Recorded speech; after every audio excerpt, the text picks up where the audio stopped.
systems go. Clear for liftoff.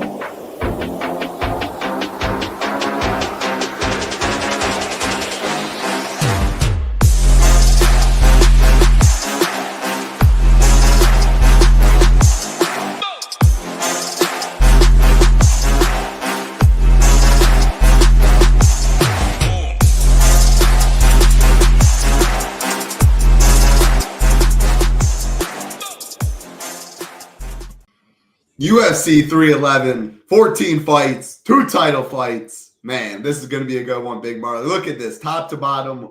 One of the best cards, I think, of the year. One of the best cards I've seen. Skill level, top to bottom. 14 fights, NFL playoffs going on this weekend. It's going to be a big one over here. Chippin' Nation, as you covered. NBA, of course, still going on. NHL still going on. PGA going on, and the Showdown Streets. This week, though, NFL, MMA takes main course. Intuit Arena, Los Angeles, California, 6 p.m. Eastern. I can't wait, Big Marley. How you doing? Yeah, I'm good. Looking forward to this one. Hopefully we keep all 14 fights. Not really one I'd be like, okay losing. I guess if we had to lose one, make it one of the first ones. But this will be a sick card just to watch and for DFS if we can keep all 14 fights. We got big prizes up top.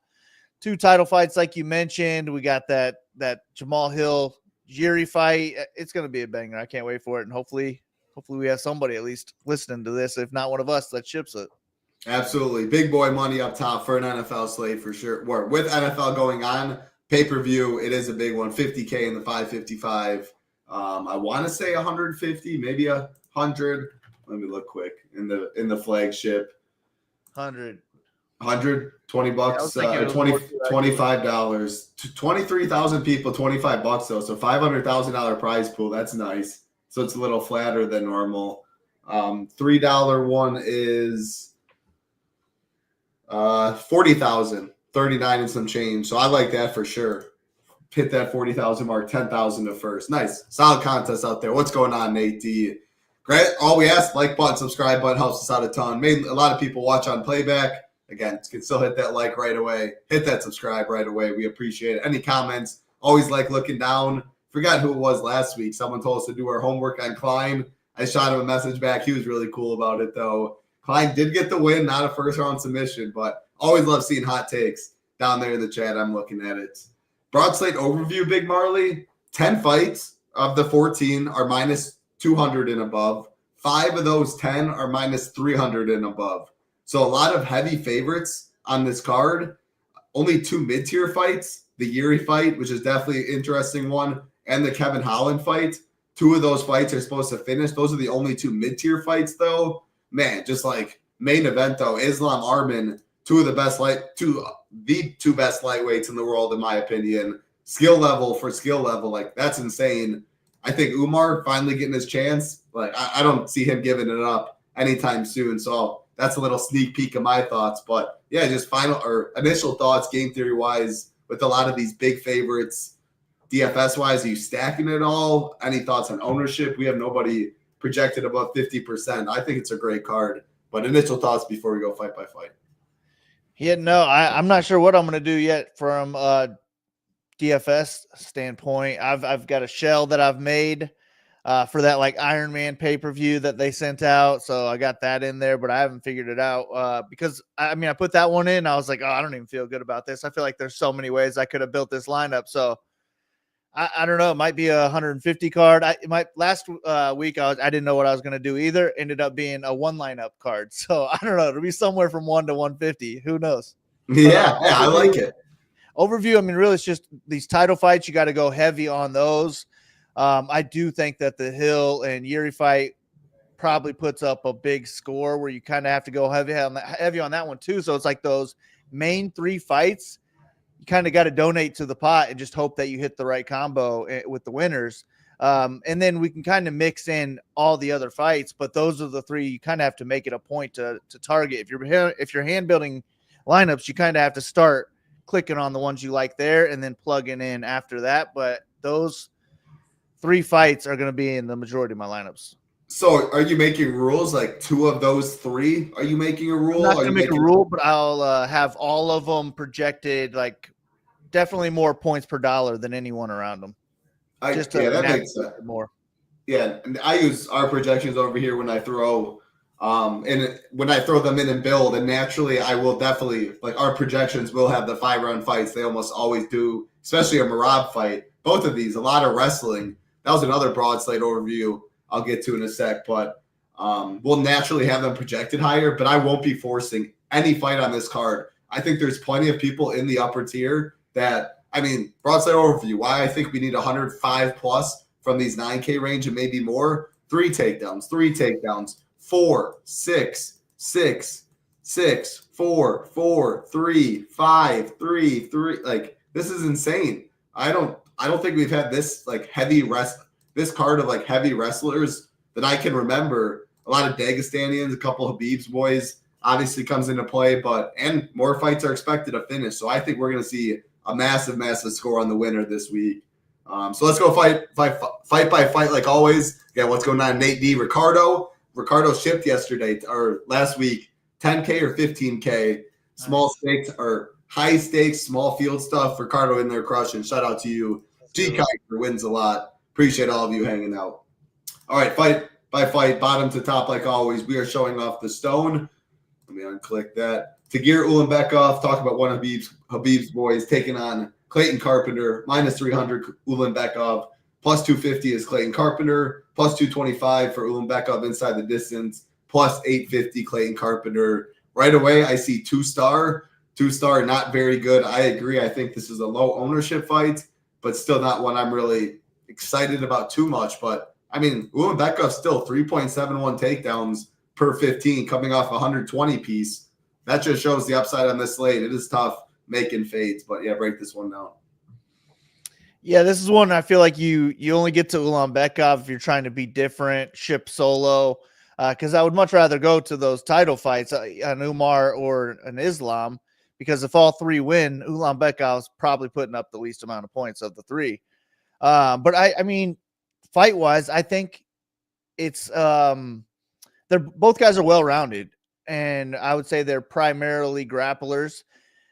But in my opinion, Ulanbekov's just a step ahead everywhere. It's like a little bit too much too soon for Carpenter, in my opinion.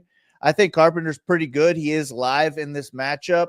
And I'll probably end up with more Carpenter just so that I can pay up more into the top range, get those champions, the other guys in the high 9K range.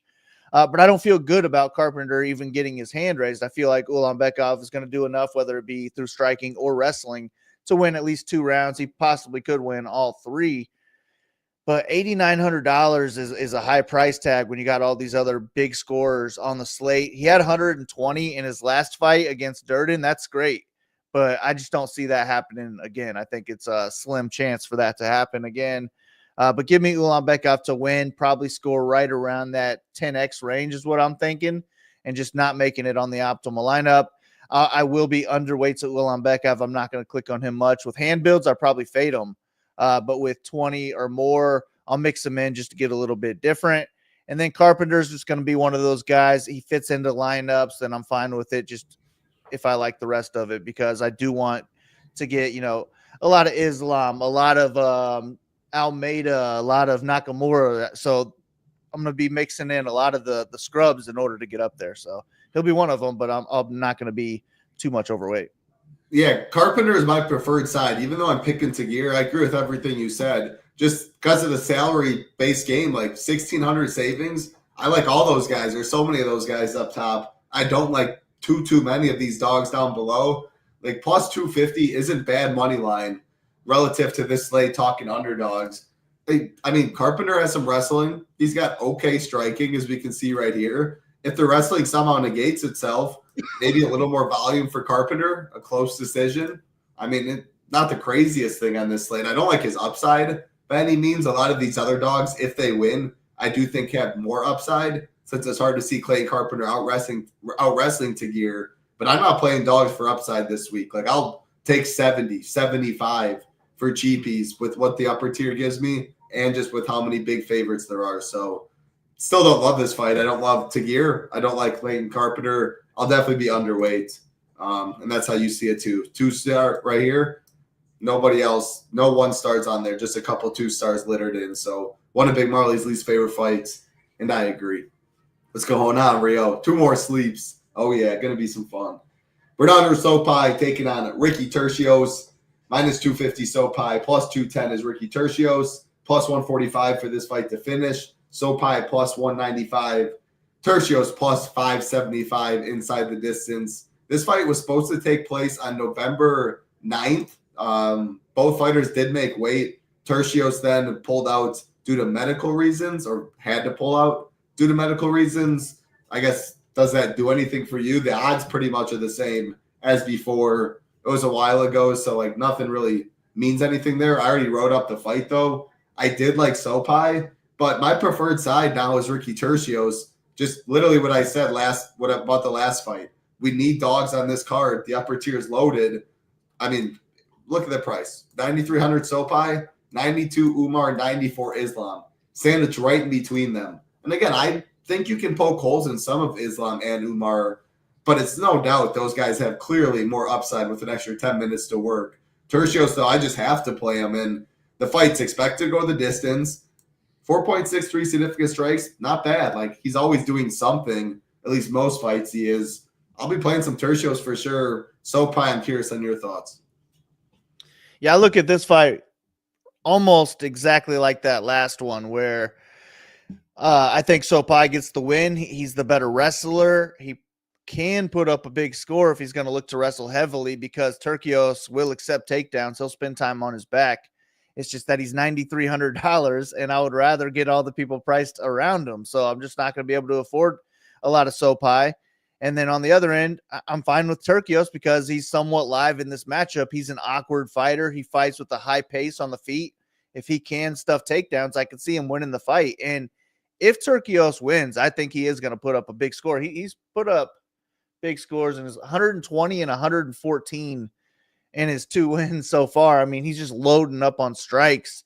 Even if he's on his back, he can still land a lot of strikes on the ground and start adding up points. So, yeah, I'm cool with Tercios at 6,900, and maybe I prefer him over Carpenter just for that $400 if that gets me somewhere else. Yeah, it's really similar to that last fight where I'm guessing I end up with more of the underdog just to fit other favorites in my lineups, and then the favorites would just be strictly ownership plays for me. I 100% agree. Very similar to that last fight. I do prefer Tercios to Carpenter, since I think he has more upside. He has slightly better money line, and I do agree. Like we've seen Sopai, brutal knockout against Oliveira, who's been really good since, beat Ricky Simone. But Tagir just feels really, really steady, where it's hard to have too much of a ceiling against him. Tercios, you mentioned, when he is winning, definitely scoring well. So he'd be my favorite play to start it off of all 4 of those. That's probably who I'm most likely to be overweight on. 6,900 price tag definitely goes a long way. But again, you have 3 2-stars and 2 of them start off the card. But hey, don't tune in late because of that. Like this is high level fights to kick off the card on a pay-per-view. Tagir and Beckov, Clayton Carpenter, like that's a very solid fight night card. So definitely don't tune in late. But DFS wise, you got to expect a lot of points. What's up, Easy Bets? Appreciate you hanging out. All right, let's keep it rolling, Big Marley. Very interested in this one because 9,500 is a lot. I know your take's probably going to be a little different than mine, and I might have to reevaluate. So Rinya Nakamura, second biggest favorite on the card, minus 600. Taking on Gaffov, plus 425. This fight's plus 135 to finish. Nakamura, plus 180 inside the distance. Gaffov, plus 600. Couple things to note. Nakamura open, minus 450. Now minus 600, taking a good bit of money. Nakamura plus 195 open, or plus 195 inside the distance. Now plus 180 inside the distance. So some money coming in on the under on Nakamura. A Nakamura finish. 9,500 is a ton. More than both the 5-rounders. A couple other big guys up top that we want. His game log really hasn't been great. He's been more control over like submission finish. So that's what had me hesitating. But 3.5 takedown prop, or it just moved to 3 actually on underdog I'm looking at. I think 3 takedowns like he has, 10 minutes of control time, 40 significant strikes, that's his prop. That gets you, 198? I don't think that's enough on this card, but can Gaffov keep getting up and Nakamura just keeps dumping him? can we get a finish in this one? Like, you have a lot of stars on him, so I'm curious your thoughts compared to other people in the upper tier. I have a lot of stars on him just because I'm confident he gets the win. I like Nakamura. I really like his wrestling. I think he could dominate this fight if he wants to go out there and land takedowns. But yeah, that could be the issue is he lands a takedown and then Gaffov doesn't get up and then he just doesn't do enough work on the ground to put up a big score. But I think he could knock out Gaffov. I think he could finish him on the ground too with ground and pound. And I think a wrestler like him, if he starts to put up a little bit more work on the ground, could put up a really big score. So I just am I want to buy stock in Nakamura basically. Every time he fights, I'm interested. 9,600 is a lot though, so that's why I only have the fight at 3 stars. I'm going to X out Gaffov. I have no interest in him. But if I can afford Nakamura, I want him. I'm not going to make it a point to get him in my lineups. But I would like to get up to 40, 50% if I could. I don't know if that's going to be possible or not. I have some ways that we'll talk about later that'll help me get there, but he's going to be one of the high upper range guys that I'm trying to click on a lot when I'm hand building. Him or Talbot? Yeah, give me Nakamura to dominate. I think he finishes. Him or Talbot? 300 difference. 9,900 Talbot. Man, 9,600. so Talbot, man, $9,900. We've never seen $9,900 before. Yeah. So that's scaring me. Bo Nickel? Yeah, Nakamura. Okay. Yeah, I'm with you. I think Nakamura is a complete stud. Like, future champion's not the craziest thing. He's been wrestling since he was a little kid. Transitioned to MMA. Hands look good. Like, everything looks good. I was there that last fight, and it was just lay and pray. Like, Gaffrov's a better wrestler than the ones he's fought too. Maybe that's better because I still think Nakamura's way better and he'll fight up to the level maybe. Again, he's going to keep getting better, but like he needs to do something. He gets 100, I would have 0% on a card like this, but he does wrestle. Plus 180 inside the distance is good. Like he definitely can have 120, which like I faded Klein last week and 20 and below. Maybe I shouldn't make that mistake. Get some Nakamura. It's so tough though. When we go throughout the top tier, like finding fades is definitely difficult. But some you got to do if you're only playing a couple teams. Let's keep it rolling to the next fight. Women's division, Karol Hosa taking on Eileen Perez. The most likely fight to go the distance on the card. It's plus 325 to finish, minus 450 to go the distance. Hosa's plus 385 inside the distance. Eileen Perez plus 900. Start with the Hosa side. Break down this fight. It's clear that Eileen Perez will get some ownership. Look at that. 5.36 takedowns per 15, 7,600. If she wins, she definitely has upside in this one. But Hosa is definitely hard to click at 8,600. However, she throws a lot of volume. I love her calf kicks. She can't spend time on the mat at all, but if she stuffs every takedown, she could be optimal at 8,600. What I would say about her is I don't love leaving tons of money on the table playing Hosa. Like, I don't want to just drop Umar to Hosa and leave 600 and hope she outscores him like that. But 8,600, only little mid-tier fights, it can get you on a different build, and she'll be pretty low owned and some leverage. So can she get up 105 this week? I think she could, yeah. I think she's a way that I'm looking to get different. I mean, I always like Perez on DraftKings because if Perez wins, it's coming through the ground. She's going to put up a big score. She's going to shake that ass afterwards. So I like Perez just all around. Karol Rosa, though, is somebody else that I like because she can strike at a high volume on the feet, which I really like. And then she can mix in takedowns too if she really wants. And eventually, Eileen Perez is going to have early success and slow down and get finished late. And I think Rosa's live to do that here. Maybe a third round Rosa prop is something to look at. But yeah, if Rosa can not lose more than, like, let's say she drops the first round, it's going to be tough to be on the optimal lineup. But I think she can do it, especially if she gets a third round finish. But if she wins the second and the third round on the cards, she's probably not making the optimal lineup. But if she doesn't lose a round, yeah, I mean, if she doesn't even lose the first round, I feel like the chances of Perez getting finished are going to go up significantly because it's going to get worse going on from there. So if Rosa wins the first round, she's probably going to win the second round way worse. And then if it gets to the third, it's going to be like a 10-8 type round if she doesn't finish, in my opinion. So I think she could put up 120 and break the slate. It's just she's got to win all the rounds to do that. And I think Perez probably does win the first round. So maybe another live betting opportunity type thing. But yeah, I'm going to target both sides of this fight. I'll probably change this to a 4-star overall. Because I'll for sure get more of this fight than I will those first 2 fights we talked about. And then as a fight, like just in general, I like this fight more than the last fight because I only like one fighter from it. But I might be overweight to both sides of this one. I could see either one of them putting up a good score. I like it. The only red flag I've had in my head, I love Carol Hosa. I think she's really underrated. Again, the calf kick, she'll just keep going to them, and they definitely devastate these women. But how did she not finish Pandy Kanzat? I mean, Pandy's tough, but she had second round, like the leg was toast. She was piecing her up, small octagon, and she didn't finish her. She scored 94. Like that needed to be on this card. She needed that third round finish. But if she did, like Eileen Perez definitely slows down. Maybe she's not as good a shape maybe as Pandy is. Maybe she's just not as tough and she'll quit. But Hosa not finishing really, really tilts. Just like Thiago Moises last week. Dude, that leg kick absolutely sat him down in the second round. Trey Ogden was fine playing guard. No killer instinct by Moises. So Hosa's nasty. I think she wins. But man, like we need a finish. So I'm going to play some. You convinced me to get some. I did plan on playing some, but a third round decision or a decision win, I'm not sure it's enough. Like it felt like the nut outcome for her decision last time, and she scored 94, which is good for the price, but I'm not trying to get 94 this week with how many heavy wrestlers there are, like I keep saying.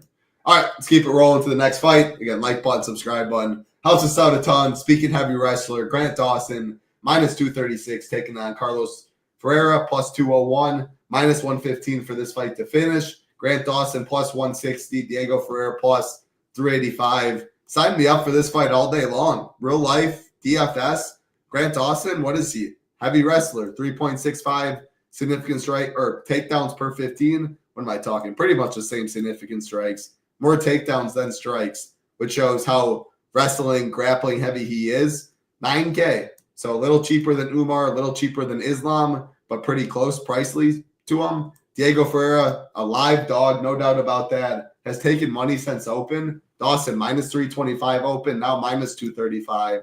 Almost a whole dollar on Diego Ferrera. Birthday narrative out there. It is his birthday on fight day for anyone who wants that. 40 years old, oldest guy on the card. But, man, he showed Rebecca that the age did not matter. He absolutely boxed his ears in.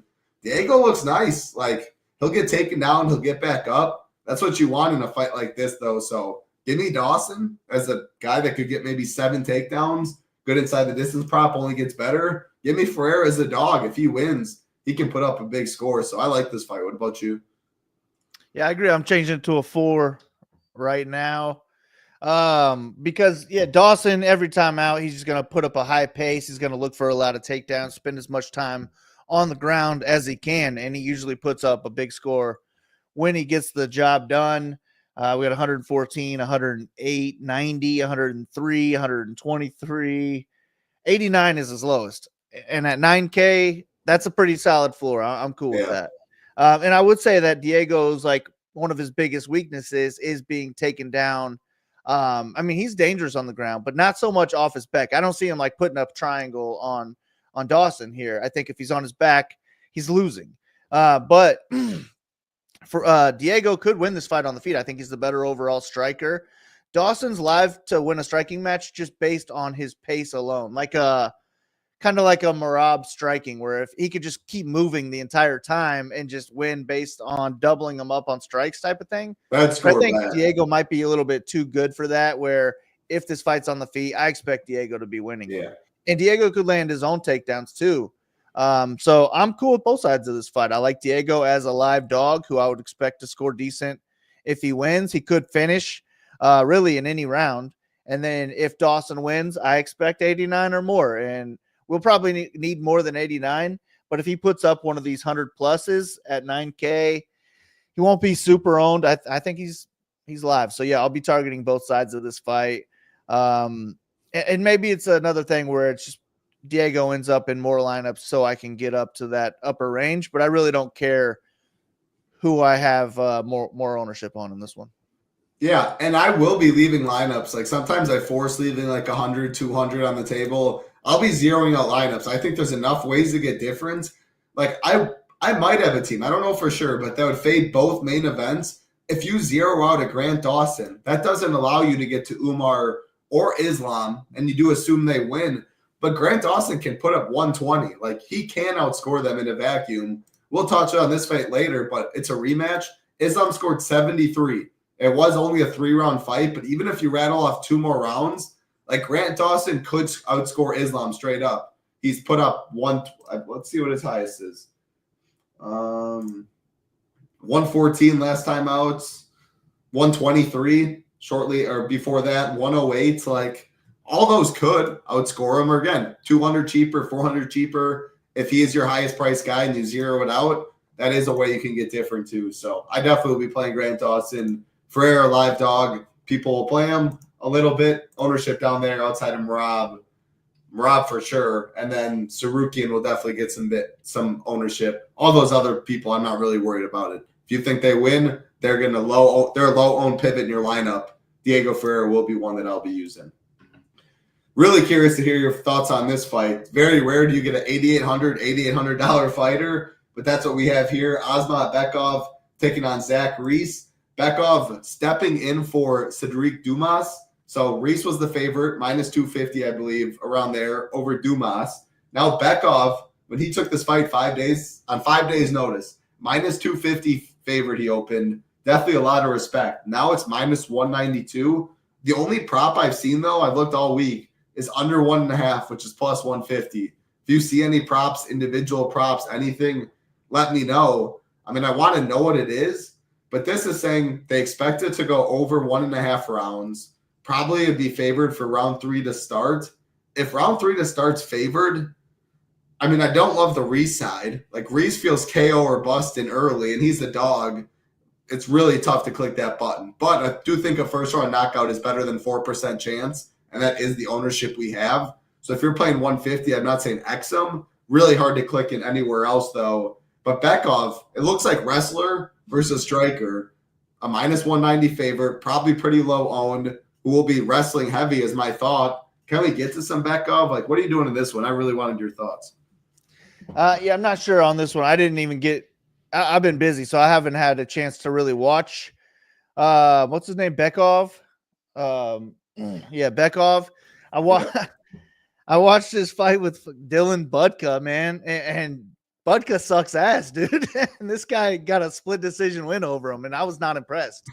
I started another fight right before the podcast, but I mean, I had to shut it off early, but I wasn't really impressed with that one either. He did look to wrestle in that one, which I was like, okay, this guy's name is a V. He's not even looking to take down Budka. What's going on here? And he was just he had a decent pace on Budka. I think he could win minutes on the feet against Reese here. But at $8,800, a striking decision is not going to do us any good. So I'm not interested in that. We need Beckov to wrestle heavily and stay in top control and just start landing punches while he's on the ground. That's how he could put up a big score. But, man, I just wasn't impressed. I think Zach Reese would beat the shit out of Budka. I think Reese is more dangerous than Beckov. I mean, he's had poor competition, but he just looks more skilled, in my opinion. He looks more dangerous. So I'm going to get a little bit of Reese at zero, like at no ownership. I'll get him in my 150s. Maybe I'll throw him in 1 or 2 of my, like, if I make 20. But at $8,800, man, he's got to have a ceiling score too. And not only does he have to have a ceiling score, he's not even supposed to win the fight. So I'm definitely not going to be forcing him into lineups. It's going to be more so, all right, the rest of my lineup I really like. It's super chalky though. Let's throw a Reese lineup in there. But I'm picking Reese to win. I'm probably going to end up betting Reese just because Beckov lost to Dylan. Almost lost to Dylan Budka. I'm fading Beckov now too. My pick was Reese anyway. I don't know if I'm playing 150. Maybe I am. I'm going to play at least one team in the 555. $25. I mean, there's NFL playoffs. I don't need to go fully broke in one weekend, but it is a great card for sure. But clicking that button with 20 teams or less, or even 50 teams or less, like there's a lot of combinations with 14 fights, 2 5-rounders to click an underdog at 8,800. But you want a solo ship 100K. Like Zach Reese couldn't go out there, get you a first round knockout, and no one's clicking in it. Think Thing is, you still need to get perfect in those teams, and it'd be harder for me to get more than like 6% of him, which is overweight. So I don't know. I doubt I do it at the end of the day.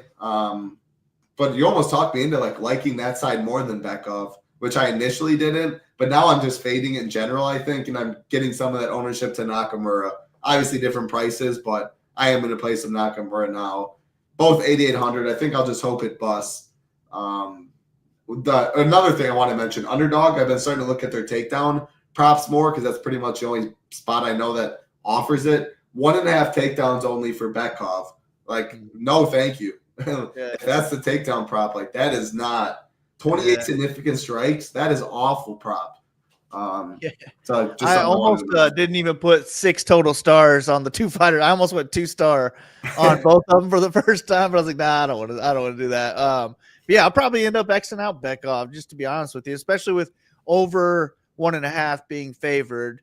They're expecting in him 1.5 takedowns. Yeah, that's not going to put up a big score. That's planning on him landing a takedown or 2, putting up a decent volume on the feet, and I would bet he doesn't even score 10x if that's the case. For sure. I mean, on the feet too, like I think it's Zach Reese. Look at that. 5 inches in height, 5 inches in reach. Like this dude's pretty good. The problem is Zach Reese doesn't look like he has great takedown defense, which is a concern. But yeah, this takedown prop, the price, I'm not touching it. I'm fading in 20 and below. And yeah, for sure, Ross, if what's going on, first of all, but if this fight was 8,800, 7,400, and Reese was 7,400, he would definitely get some ownership, and I would like that a lot more. All right, let's keep it going. Next fight on the card, we have, just want to make sure I'm not out of order, Jailton Almeida taking on Sergey Spivac, the only heavyweight fight of the night. Minus 430, Jailton, plus 330 is Spivac. Minus 325 for this fight to finish. Almost all the finishing equity in the Jailton side, minus 230. Spivac plus 600. I think it's really simple. Jailton shoots a very early takedown. He gets it. He probably eventually blah, blah, blah. Eventually takes the back. Eventually grabs the neck. Sinks in another rear naked choke. I don't think Spivac has anything from his back. I'm not playing him in 20 entry and below at all. If he wins, I do think he scores. I'm going to take a bet that he does not win. If you're playing a bunch of teams, of course, I wouldn't do that. But, yeah, I just don't see him beating Jailton Almeida. Almeida's too fast. When he is on top or he is grappling, he's just a monster. Tybura took down Spivac. So, yeah, I'm good. Yeah, Almeida's going to be one of my favorite plays on the card. He's going to be too strong for Spivac. I think he's going to go out there, take him down, beat him up on the ground. Spivac's not going to like it. Probably turn around, give up his back, and either get pounded out or choked out. That's how I see the fight going down. First round finish for Almeida. I'll only get to Spivac with 150 as a hedge to being overweight to a chalky Almeida. But yeah, I plan on having like more than 60% Almeida, hopefully. And then Spivac would his path to victory would be kind of stuffing early takedowns, I would think, or getting an early takedown of his own. Like if he got on top of Almeida, I feel like Almeida could be in some big trouble, but how's he going to get on top of Almeida while he's fresh? I just don't see that happening, and I don't know that this fight's even going to go long enough for Almeida not to be fresh. So, yeah, give me Almeida to be a beast. Oh, yeah, I agree. I thought the best path to victory would be Spivac on top. His decision prop, and it's very, very slightly, but it's still better than his KO and his submission prop. Does that surprise you at all? Like his most likely path is to win by decision? Yeah, I don't know. I would think it'd be he gets on top and like he gives Jailton an elbow he doesn't like or something like that. And Spivac's just too big, but I mean, I'm not picking him. It's hard to even picture him winning at all, so I can't set odds on that. I don't know. Yeah, that's why I'm fading in 20 and below, but it's plus 700, plus 750, plus 775, so it's all relatively close, but I found that pretty interesting. All right, let's keep it rolling.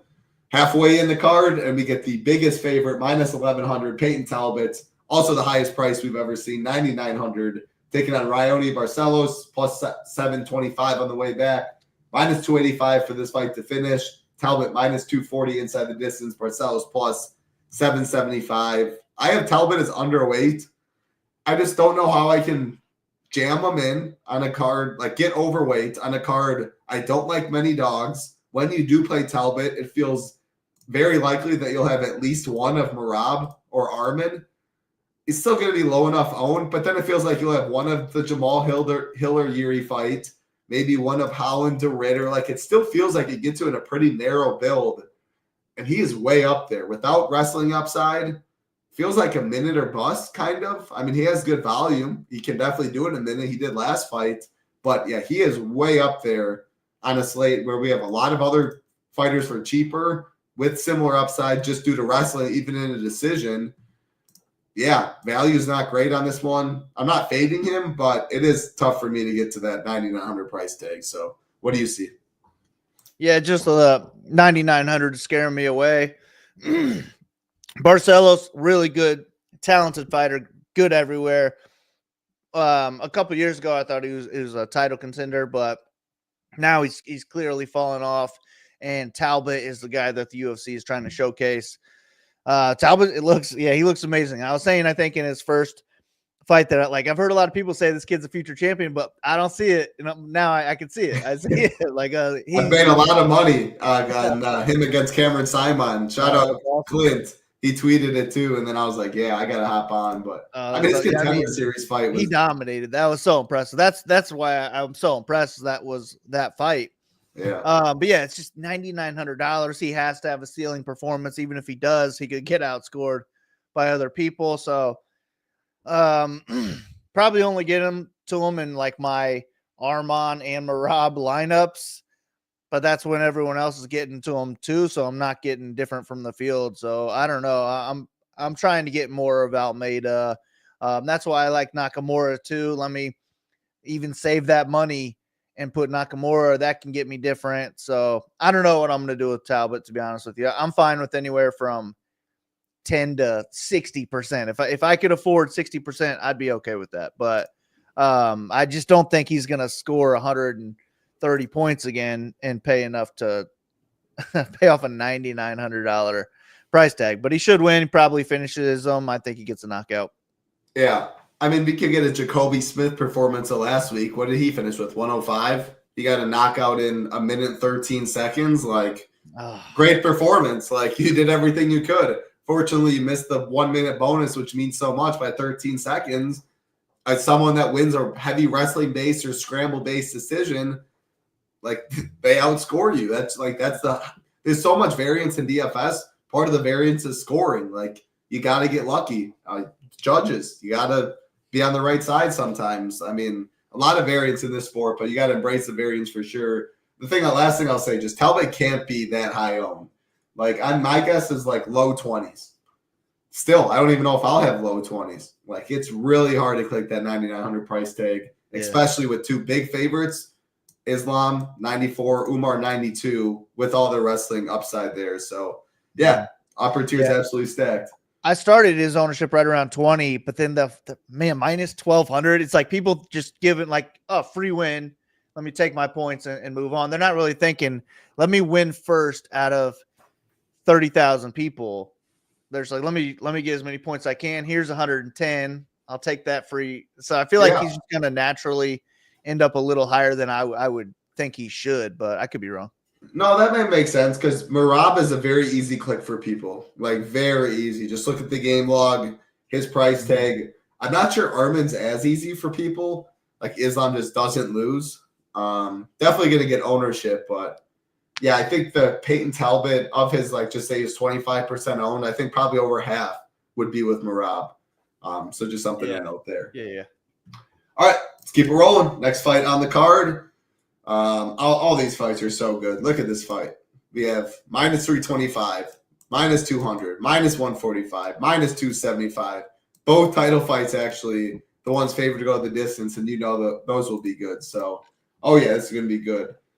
We got Bogdan Guskov taking on Billy Elana, minus 335, Guskov plus 275, Elana. Minus 325 for this fight to finish. Guskov minus 175. Elana plus 400 to break this fight down. How does Guskov rank amongst those others in the 9K range? Oh, yes. Earlier I was saying I want to buy stock in Nakamura. I'm trying to short Guskov, man. I am not a believer in Guskov. If he's got power, he's wild. He can get early first round knockouts, and when he does, he's going to score well. But if he doesn't get a first round knockout, he's going to slow down as the fight moves on. He's not going to have high volume anyways. He's not looking to wrestle. I don't think he's that athletic. So I'm just not going to get any Guskov. That's how I plan on going about this. I'll get all these other guys I like more. I could see me getting burned by that, but I would just rather take my chances on all those other guys we already talked about and then other people we still haven't talked about yet. And I'm picking Billy to win this fight. I think Billy looks more talented as a striker. I think volume-wise it could be close, and maybe Billy, even on short notice, I feel like 3 rounds probably favors him in this matchup. I think he is dangerous on the feet, could win with a TKO and break the slate, or he could win a decision here and just not score well, but he puts up a win as someone cheap. So I'm interested. I'll be overweight to Billy and fading Guskov with 20 or less for sure. Not Xing him out with 150, but I'll have him priced below all these other people. And if it just still gets him into lineups, then I'm fine with it. But I would imagine I have like 10% or less of Guskov.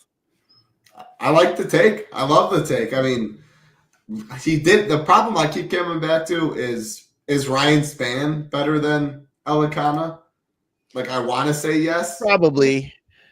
Yeah. But you can't just play MMA math. Like, I know. That's just the one thing I keep coming back to. Like, I think Ryan Spann's actually solid. I think with Ryan Spann, like, on what day is he really good and what day is he not really good? But, yes, Guskov did beat Ryan Spann, and I do think he's better than this guy, which is like, man, eventually Guskov might find the chin. But even if he does, again, he's surrounded by a whole bunch of wrestlers. Like, before we get to the next fight, do you prefer Sopai, Ulan Beckov, like Grant Dawson? How do you look at them compared to Guskov? Yeah, all similar. Yeah, I don't know. I probably like them more because I'm picking them to win and they're wrestlers. But Billy taking the fight on short notice. Guskov, if he's going to win, it's a first round knock. Like, if he wins, Ulanbekov wins and Sopaj wins in their like most impressive wins, then it's Guskov probably outscores him just with a first round knockout. And maybe it's in the first 60 seconds. That's the only way he like breaks the slate. But he could get a first round knockout and not make the optimal lineup like you just talked about with Smith. So I'll be underweight to all of them and then just go heavy on everybody else. Makes sense. He's not the highest volume, as you can see, 3.13. He does have one of the best first-round props on the slate, though, plus 175 inside the distance, but still not favored to finish. What's up, All-Star? Hope everything's going well. Appreciate you coming in. Like button again, subscribe button. For anyone just stepping in, we do appreciate it very much. And if you do want to join us at The Nation, all you got to do, I shall do it, ShipTheNation.com heads you to this main screen. Join The Nation right down here. You have weekly, monthly, 6-month, and annual packages. Shiptimizer also included. Have it for MMA. Again, NBA still going on right now. PGA fully back. NFL, can't wait for this week. I'm glad they have the Saturday and Sunday games on the slate. We'll have show, all the projections, reports, everything you need, the stone, as always. ShipTheNation.com. Join the nation. If you just want, not to sign up, but just to plug in to get a free lesson, put in your email right here, click send me a lesson. Also do have education courses for MMA and these other sports right here.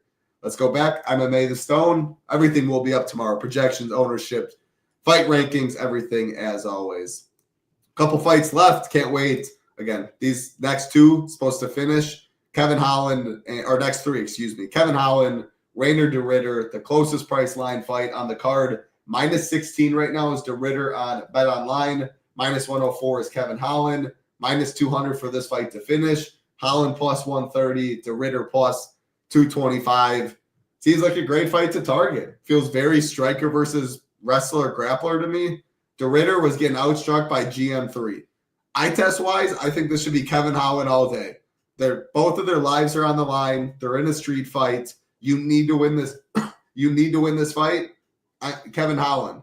The problem is, like, he cares about putting on a show, it feels like, half the time more than, like, what's his best path to victory.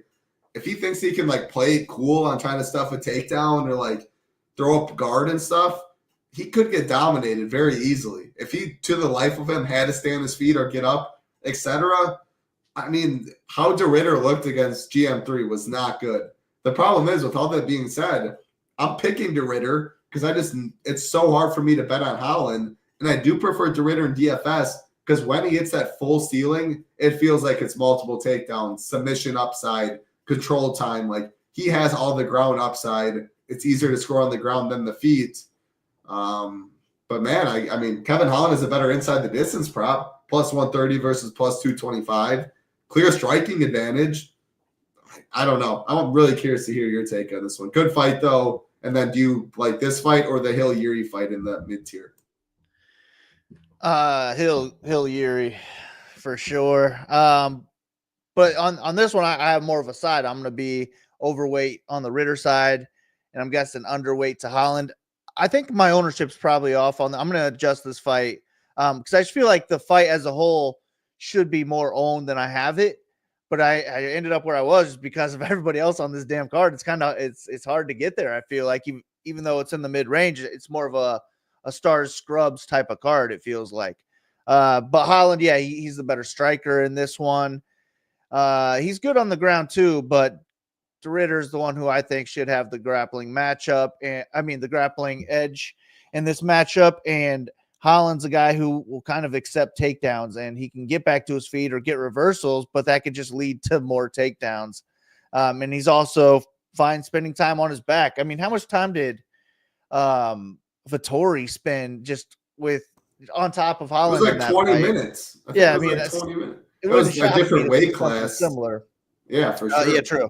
But also on the Holland side, like, he damn near could have been on a 4-fight losing streak here. He lost to JDM. He looked bad against Michael Page. He looked like he was getting knocked out by Oleg Jacek before he broke his arm. And now he's coming off a TKO loss to Delize too. So who's telling where his head's at or where it is ever at, really?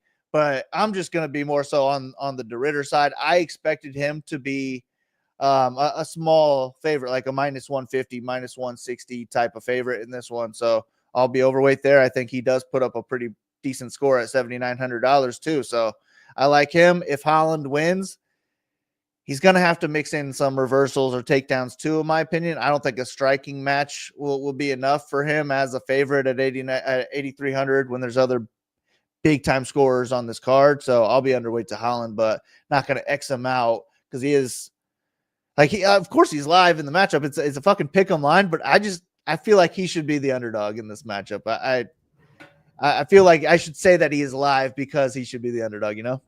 Yeah, I do know what you're saying. And to make it even, I guess, wilder to you, Holland opened the favor minus 160.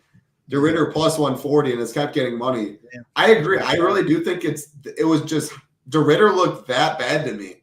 But this feels like the perfect matchup for him. And he still did win.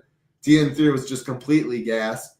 But Holland's a big name. It feels like the UFC knows what he's doing or knows what they're doing. But at the end of the day, they can still want Ritter. And if Kevin Holland keeps it on the feet and gets that jab going, I think he's definitely going to piece up Ritter. Holland in round 1 plus 375, Ritter plus 550.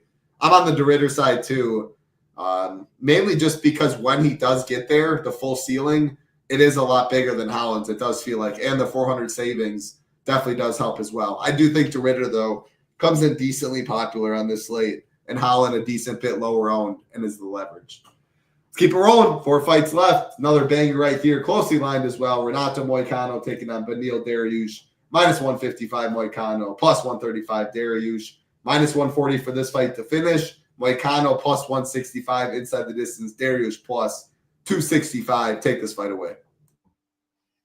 Yeah, both guys are solid. I'm looking forward to this one. From a fan aspect, I think it'd be a fun striking match. I think it'd be an awesome grappling match.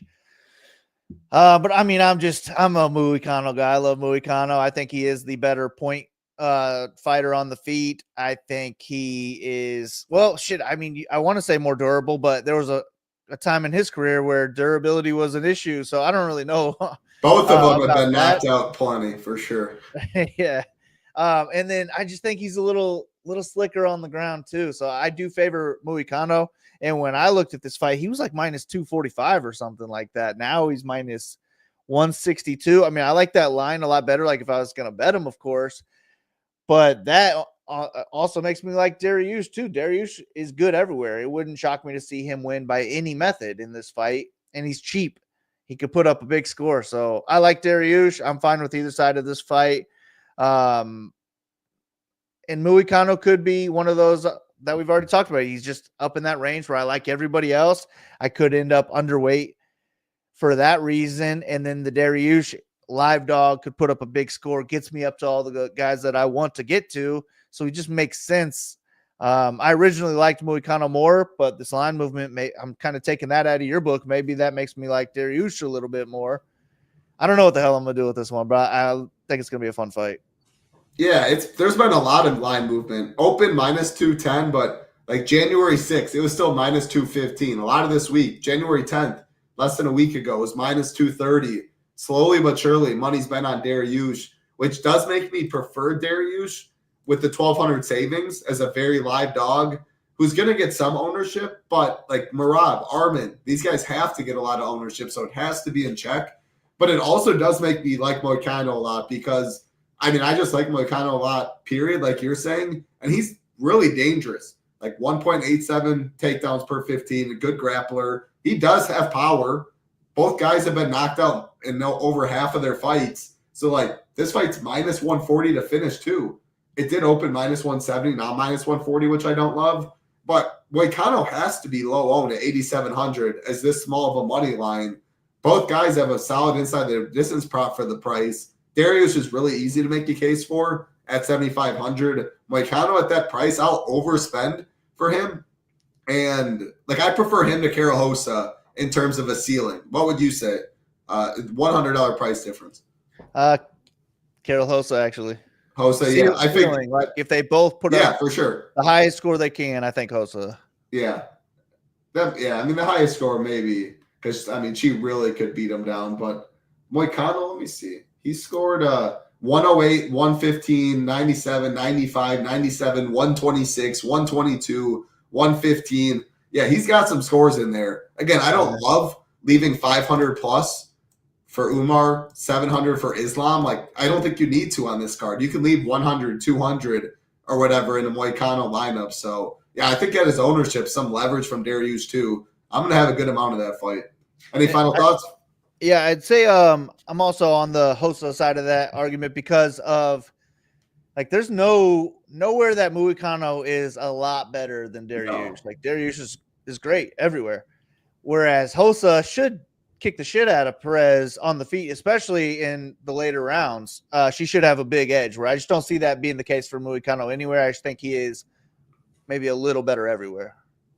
Yeah, makes a lot of sense for sure. The reason I said Moicano is the ground game. Like, so there could be reversals, takedowns, scrambles, top position, right? I don't see Hosa wrestling really in that one because that's what Elaine Perez wants to do. I feel like Hosa could get a takedown and just go ham with ground strikes and have a big score that way, where I don't think Moicano is putting up like 200 strikes at all. I don't know. Yeah. I think that they're both decent ownership type of plays, actually, especially if you're trying to avoid the champions or I guess championship fight favorites. And then the highest of the 9K range, all those guys will get some ownership.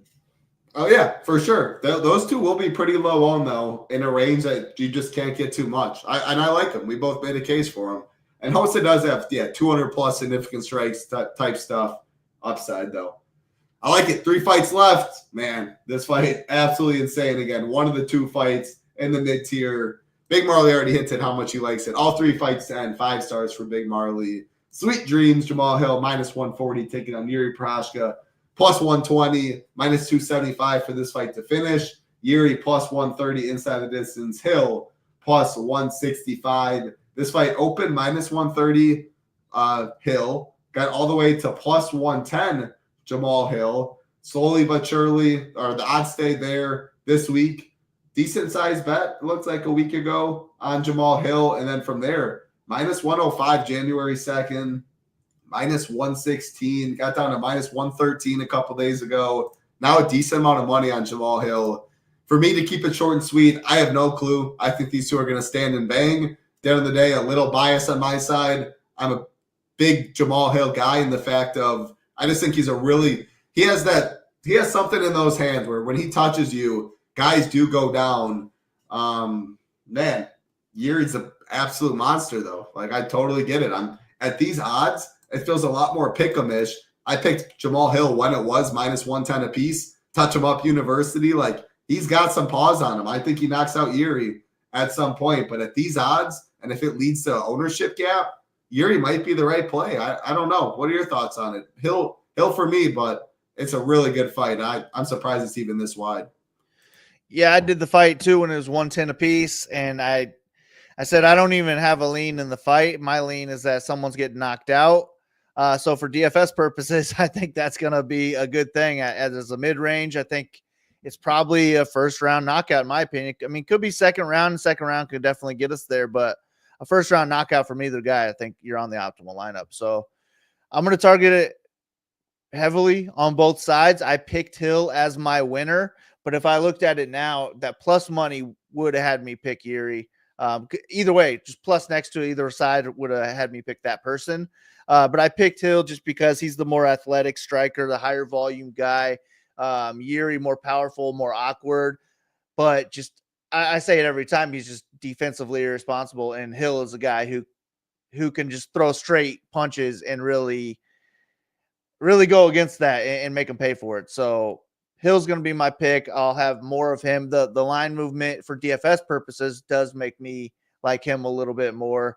But yeah, I really don't care. If I need that $200, zero issue dropping my Hill line. That's the first thing I'm going to do. If I'm looking for money, I'm like, all right, well, let's get Hill out of here. Yuri in. What can I do there? But I'll just target this fight heavily. I want both of them to be in 30 or more % of my lineups. Don't have a preference. Maybe I end up with Yuri just because there's more lineups you can make with an $8,000 lineup, an $8,000 fighter than you can 82. But I just don't care. I think we're going to see a knockout either way. I don't like that they're playing like buddy, I guess, at the hotel. Like they're not having any beef. I would love some beef in this fight. You know, Yuri fights the same way. He's going to get his samurai. He's going to lock in. Yeah. And the Yuri side of it is really what makes you got to almost go all in because he's just so wild that it's going to either help him getting that knockout or it's going to help Hill by him just being too crazy and he gets knocked out. But yeah, I think we're getting 100+ points from the winner. Who throws more leg kicks? Does anyone chop the legs early and often? Because I would bet that side for decent bit if I knew that. Because both guys susceptible. So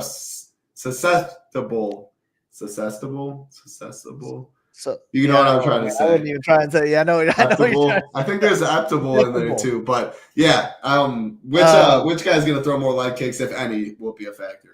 I feel like it ends early enough to where like it won't come into play. Like someone's leg's they're not gonna have dead leg. It's just gonna be that one of them's sleeping. But if this does play out, because Rakic had Yuri's like toast, but I don't know. Rakic had Yuri's like toast, but I guess he kept walking through it. So I'd be more worried, I guess, if Yuri really did it. Susceptible. Yeah, I got it now. Thanks, Rob. Thumbs up, y'all. We appreciate that as well. Susceptible. Now I got it. 2 fights left. Umar, Islam. Habib's going to be busy. I assume he'll be in Tagir's corner earlier as well. Habib will be a busy man. All of them favorites, though, would be probably pretty good for me if Habib did sweep it. Curious to hear your thoughts, though. I know you're going to be playing some of these dogs. Umar Nurmagomedov, minus 284. Merab Dvalishvili, plus 244, plus 175 for this fight to finish. Umar, plus 205. Merab, plus 800. Going to throw it to you with a couple questions. First, do you prefer this fight or the main event? If having to pick, I would pick this fight, mainly just because Merab is a psycho, can shoot a million takedowns, so I'll pick him to force the fight. Whereas that one maybe can stand at distance a little more. And then any thoughts? I know people will be asking on Merab's leg. I guess like not really DFS wise, but if it like alters his performance, are you worried about that at all? Then break down this fight in DFS. Yeah, I'd say I like this fight more just from the Merab aggression. that should help Umar too. So definitely this fight instead of the other. Yeah, the leg thing, I just saw in Discord right before. I only saw that picture. I can't tell what that. I mean, it looks like he fell on concrete, in my opinion. Like, it doesn't look like staph. It looks like he's scraped up his leg nice and good, and it's healing. But That's what it looks like to me too. I'm not worried about it. It's like Merab, the last thing he's going to worry about is leg. Well, I would worry about if it was staph. I would worry about it. The antibiotics, yeah. It doesn't look like that as much. And did he have staph going into wasn't that him going into the O'Malley fight, and that's why the line dropped? Yeah. And I think I picked O'Malley. Like that switched it for me too. Like, screw that staph. And Merab did not struggle at all with it. Yeah.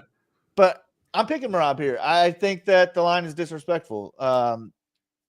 Merab can put up a pace that just nobody can match Merab's pace. I think just wrestling alone, Umar's the better wrestler, but Merab can just nonstop chain wrestle to where I could see Merab landing more takedowns than Umar. And on the feet, Umar's the better striker, but Jan is a better striker than Merab too. And Jan had no success on the feet just because he never had a chance to get off. And I think Merab can do that same thing here on the feet to Umar. It could lead to takedowns on either side.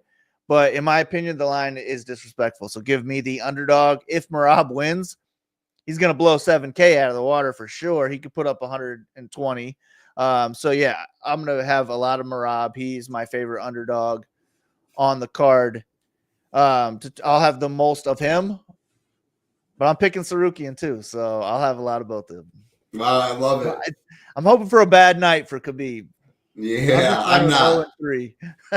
Umar, I'm definitely on Umar's side. The line, I get it for sure. I've just been saying there's no way I'm ever betting against this guy. And I do think Corey Sandhagen is really legit. I would love to see Corey Sandhagen and Merab, hoping Umar wins and like run that. Like, I was impressed with that fight for sure.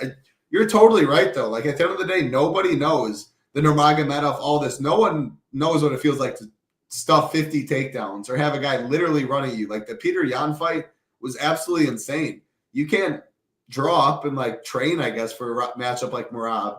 I mean, if anyone can draw it up, it's Khabib. Like, they're probably throwing him a million bodies. I'm picking Umar because like his wrestling is that good. I think it can stifle Merab's on the feet. I think he's going to catch Merab with something when Merab is shooting in or something, and Umar is going to hurt him.